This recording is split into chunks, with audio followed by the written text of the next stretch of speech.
ok đó khi chẳng đi cứ chia là việc để trang Gmail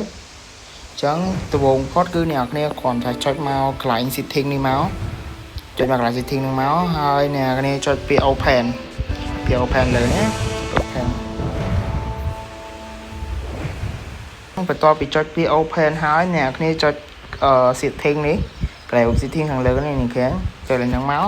ហើយអ្នកគ្នាចុចកន្លែង change Gmail មកតែពេលខ្លះអ្នកគ្នាត្រូវប្រើអ៊ីនធឺណិតណាប្រើអ៊ីនធឺណិតស៊ីនណាបាន change បានបើអ្នកគ្នាប្រើ Wi-Fi វាជាប្រភេទ VPN ពេលខ្លះវាចុច change អត់បានទេចង់ឧទាហរណ៍ខ្ញុំចង់ change Gmail នេះមកចុច change Gmail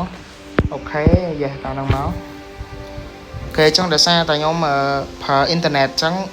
ម៉ាំងវាទៅយកមកម៉ាំងវាទៅយកមកអូខេចឹងនេះគឺជាកូដរបស់វាចឹង918 262 918 262ចឹងយើង submit មកតបមកវាឲ្យវាយ Gmail ថ្មីនេះចឹងកន្លែងហ្នឹងមានតែប៉ុណ្្នឹងទេហើយបើសិនជា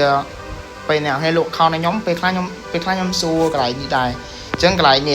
ង account protection នេះបើសិនជា account របស់អ្នកនេះ